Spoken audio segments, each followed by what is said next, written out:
Okay. सो प्राणायाम भी बहुत ज़रूरी है, लेकिन प्राणायाम मतलब क्या, हम लोग बहुत ज़्यादा श्वास लेते हैं, छोड़ते हैं, फिर थक जाते हैं, उसको हम लोग समझते हैं कि हम लोग ने टीवी देख के या कुछ भी सुन के कुछ भी हम लोग ने किया, लेकिन हर बार ऐसा नहीं कि हम लोग सही कर रहे हैं, we don't know. So be careful about your limits.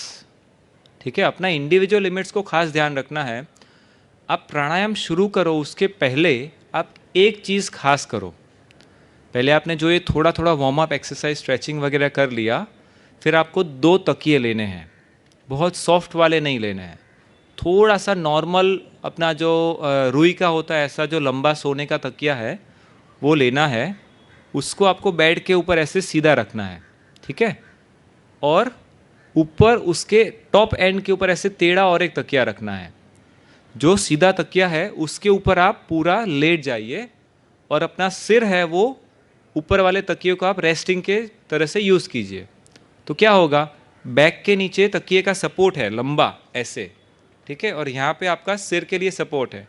इससे क्या होगा, जब भी आप बेड के ऊपर या ऐसे ज़मीन के ऊपर सोए हुए हो तो आपका हाथ है ना थोड़ा सा ऐसे रिलैक्स करके खुल जाएगा, आपका छाती है ना वो नीचे से लिफ्ट हो रहा है बिकॉज ऑफ द पिलो। अब ऐसे आराम से सो जाते हैं ना, तो 5 मिनट के अंदर आपका जो ब्रीदिंग का कैपेसिटी है ना वो बेटर हो जाता है। Before you actually start the other pranayama, just relax like this and try to breathe in and out. आपको कुछ करना नहीं, आपको बस रिलैक्स होकर के लेटे रहना है। ब्रीदिंग अपने आप, हाँ सीधा लेटना है, सीधा ही लेटना है, आपका ब्रीदिंग अपने आप बेटर हो जाएगा। It's my guarantee, 100% you can feel that difference with in 5 minutes, such a nice relax breathing. और जब भी हम ट्राई करके डीप ब्रीदिंग करते हैं ना तो थक जाते हैं। इस तरह से जब भी आप सपोर्ट दे करके रिलैक्स करके ब्रीदिंग करते हो तो आपका ब्रीदिंग अपने आप डीप हो जाता है और उसका इफ़ेक्ट ये होता है कि आपका मन शांत हो जाता है। तो ये आप दिन में 2-3 बार 10-15 मिनट कभी भी कर सकते हो। ये कुछ भी आपको हेल्थ प्रॉब्लम है फिर भी आप, ये सेफ तरीका है रिलैक्स होने का और ब्रीदिंग को इम्प्रूव करने का, तो ये आप ज़रूर इस्तेमाल कर सकते हो। ठीक है, और एक बार मैं सिर्फ आपको याद दिलाता हूँ, यहाँ से लेकर के ये पूरा लंबा तकिया रखना है पीछे ज़मीन के ऊपर, उसके ऊपर आपको लेटना है और सिर के लिए और एक हल्का सा, जितना आपको सपोर्ट अच्छा लगे उतना तकिया और एक पीछे सपोर्ट के लिए लेना है। ओके, और हाथ को ऐसे आसमान की ओर खुला रखते हुए लेट जाना है। ठीक है, पैर तो सीधा ही है, पैर का कुछ प्रॉब्लम नहीं है। तो इस तरह का स्ट्रेच करके लेटेंगे तो आपको वो अच्छा भी लगेगा और रिलैक्स भी लगेगा। अभी प्राणायाम कौन सा ज़रूरी है, एक मैंने देखा है कि sleep is one more issue. Sleep, नींद आती नहीं है, और आती है तो तुरंत चली जाती है। कुछ भी आपको नींद के अंदर ब्रेक हुआ तो फिर वापस नहीं आएगी नींद, बहुत दिक्कत हो जाएगी। तो इसके लिए आप रात को सोने के पहले अनुलोम विलोम प्राणायाम और भ्रामरी प्राणायाम, ये 2 चीज़ कर सकते हैं रात को सोने के पहले। अब अनुलोम विलोम जो मैं सही तरीका समझता हूँ वो ऐसा है कि हमें स्लोली करना है, धीरे धीरे श्वास को लेना है, धीरे धीरे श्वास को छोड़ना है। तो मैं जस्ट आपको 1-2 राउंड के लिए दिखा करके समझाना चाहता हूँ। So we should always start with our left nostril, your own left nostril. ठीक है, तो हम लोग क्या करते हैं, राइट को बंद कर देते हैं, लेफ्ट से धीरे धीरे श्वास लेते हैं, इसको बंद करके राइट से छोड़ते हैं। ये आधा राउंड हुआ, फिर वापस राइट से लेना है,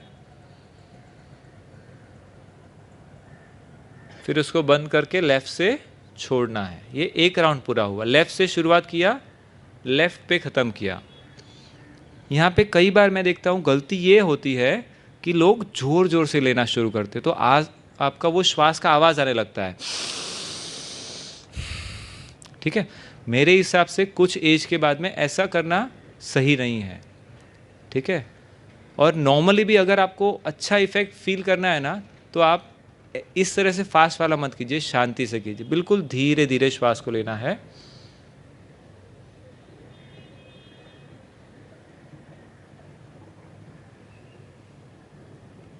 धीरे से लेना, धीरे से छोड़ना। अगर आप उत्साहित होकर के फील करते हो मेरा और लंबा होवे और धीरे धीरे जोर जोर से खींच रहे हो तो क्या हो जाएगा, जितना आप एफर्ट डालोगे ना उतना जल्दी थक जाओगे। तो आपको उल्टा करना है, एकदम आराम से लेना है, धीरे धीरे करके छोड़ देना है। 2-3 मिनट के बाद में आपको मन से रिलैक्स होना शुरू होगा। जैसे आपको मन से रिलैक्स होगा ऐसा आपका ब्रीदिंग अपने आप डीप हो जाएगा। अगर आप डीप करने का ट्राई करोगे तो थक करके जल्दी ख़त्म कर दोगे। तो ये आपको कितनी देर तक करना है रात को, कम से कम 5 मिनट तक शांति से करना है। आंख बंद कर दीजिए, चाहिए तो थोड़ा सा सपोर्ट बैक पे ले लीजिए, नहीं तो यहाँ पे लोअर बैक पे सपोर्ट चाहिए जनरली, तो आप ऐसे बैठ करके आराम से अनुलोम विलोम शांति से कीजिए।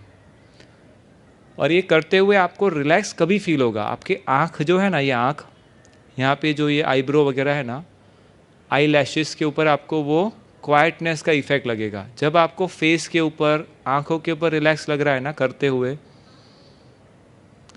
तभी आपको जानना है कि मैं सही तरीके से कर रहा हूँ। चेहरे के ऊपर, आँख के ऊपर आपको कुछ भी तरह का तनाव फील हो ना करते हुए, इसका मतलब है कि आप कहीं ना कहीं एफर्ट डाल रहे हो जो गलत है।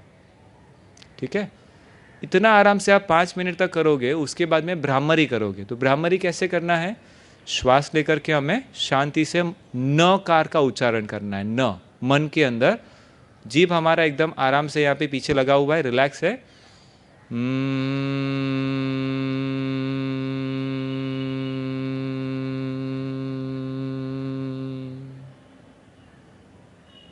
हम 2 बार साथ में करते हैं, इनहेल,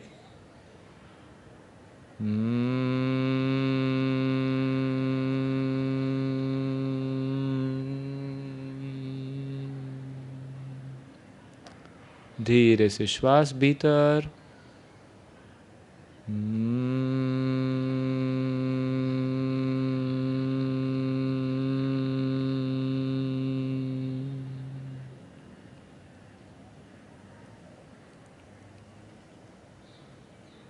अगर आपको आंखों के ऊपर रिलैक्स लग रहा है तो आप बिल्कुल सही तरीके से शांत होकर के भ्रामरी का भी उच्चारण कर रहे हैं। Try to observe the after effect. अभी मुझे कैसा लग रहा है, सिर के अंदर पूरे वाइब्रेशन के कारण हल्का हल्का अभी भी पोस्ट इफेक्ट आ रहा है। वाइब्रेशन होने के बाद में भी जैसे थोड़ा थोड़ा माइक्रो वाइब्रेशन चल रहा है सिर के अंदर, ऐसा फील कर सकते हैं। Then slowly open your eyes. So this quiet feeling you enjoy more and more as you do the bhramari. तो ये आप 5, 10, 15, 20 बार भी कर सकते हो। अच्छा, और एक चीज़ है, अगर आपको ऐसा कंडीशन है कि आप बैठ भी नहीं पाते हो, लेटना ही पड़ता है, तो आप लेट करके अनुलोम विलोम कर सकते हैं, भ्रामरी कर सकते हैं। और उसका जो रिलैक्सेशन का इफेक्ट है उसको आप खास महसूस कीजिए, क्योंकि जब भी आप वो फील करते हैं तो वो जो एंडोर्फिन्स जो मैंने बताया वो रिलीज़ होना शुरू होते हैं, और वो आपका हेल्थ इम्प्रूव करने में बहुत सहायता करता है। ठीक है, एटलीस्ट आपका जो दर्द होता है यहाँ वहाँ का, उसको रिलीज़ कर देता है। अब अगर आप लेटे हुए हो, आपको खड़े नहीं हो सकते, ऐसा कंडीशन आ गया है, तो भी आप क्या कर सकते हो, तो पूरे शरीर को आप लेट करके स्ट्रेच कर सकते हो। शरीर के हर एक जोड़ों को हमें एक्सरसाइज देना है। हम लोग ने जब भी खड़ा होकर के देखा, वो बेसिक्स 4-5 जो एंगल है, आगे पीछे साइड में ऊपर खींचना है, ट्विस्टिंग करना है, ये तो ज़रूरी करना है, लेकिन हर एक जॉइंट को भी एक्सरसाइज करना है। फिंगर्स को, नेक को, शोल्डर्स को, हिप को, घुटने को, पैर को, ये सब हम लोग ने बहुत बार सीखा रहेगा कहीं ना कहीं। तो ये भी हमें रोज़ के मरब जो हमारा जो लाइफ है उसके अंदर ज़रूर से करना है। दूसरा कॉमन प्रॉब्लम है हमारे इंडियंस के अंदर कि घुटने वगैरह का पेन बहुत होने लगता है। तो 2 एक्सरसाइज में और आपको लास्ट में सिखाना चाहता हूँ। एक होता है कि आप पैर को ऐसा लिफ्ट करें, धीरे से नीचे कीजिए। ठीक है, ऊपर करना है, धीरे से नीचे करना है। ऊपर मतलब कहाँ तक ऊपर करना है, ये आपका जो पैर है ना, ये थाई का लेवल, वो आगे वाला पैर भी उसी लेवल पर आ जाए, वहाँ तक धीरे से ऊपर, फिर रिलैक्स। दूसरे पैर को उठाते गए उठाते उठाते यहाँ तक ऊपर किया, फिर धीरे से रिलैक्स किया। तो इस तरीके से आप पैर का स्ट्रेचिंग भी कर सकते हो। तो इससे क्या होगा, आपका जो थाइज है ना वो और ज़्यादा मजबूत हो जाएगा। यू कैन जस्ट फील, अभी आपका हाथ दोनों इधर रखो और पैर को ऐसे लिफ्ट करो, देखो ये टाइट हो रहा है, कड़क हो जाएगा पूरा, है ना। जैसे ऊपर करोगे ये पूरा टाइट हो जाएगा, कड़क, इसका स्ट्रेंथ बढ़ेगा। नॉर्मली हमको घुटने का प्रॉब्लम क्यों होता है मैं आपको समझाता हूँ। अगर ये हमारा ये वाला और ये वाला नीचे ऊपर वाला हड्डी है, एज के हिसाब से ये थोड़ा सा पास में आ जाता है, फिर ये टक टक टक टक टक टक करता है, घुसता है, फिर अंदर का कार्टिलेज प्रॉब्लम ये वो सब बढ़ जाता है। तो ये दूर क्यों था अभी तक और अभी क्यों पास में आ गया, क्या हुआ ऐसा? तो इसके बीच में जो जो सारे मसल्स थे जो ये जॉइंट को होल्ड कर रहे थे टाइट अच्छे से, उसका ये वाला जो लेंथ बड़ा करके होल्ड कर रहे थे, वो मसल लूज हो जाते हैं। एज होते गया, काम कम हो गया, चलना कम हो गया, तो वो मसल लूज हो जाते हैं। तो वो दोनों जॉइंट जो अभी तक दूर थे और आपको प्रॉब्लम नहीं हो रहा था, वो मसल पास में आकर के अभी वो जॉइंट को प्रॉब्लम करना शुरू कर दिया। अगर आप अपने मसल्स को स्ट्रॉन्ग करके रखोगे तो आपको घुटने का प्रॉब्लम बिल्कुल जा सकता है। तो ये आपको दिन में 50 बार करना है, 50 टाइम्स। ठीक है, आराम से उसको थोड़ा सा होल्ड करने का 5 सेकेंड, दूसरा पैर ऊपर किया, थोड़ा सा होल्ड करने का 5 सेकेंड। ठीक है, तो ये बहुत ज़रूरी है। दूसरा चीज़, ठीक है, second exercise for the knee is on the floor.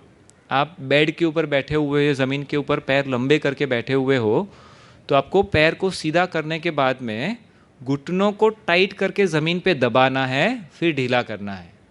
ठीक है, घुटनों को ज़मीन पे दबाना है, फिर ढीला करना है। मैं आपको एक बार दिखाता हूँ, आपको ज़्यादा दिखेगा नहीं दूर से, लेकिन मैं आपको समझाता हूँ। अपने पैर सीधे हैं, घुटने को टाइट किया ना, तो थाइज वापस आपके टाइट हो जाएंगे, फिर ढीले हो जाएंगे। Just observe.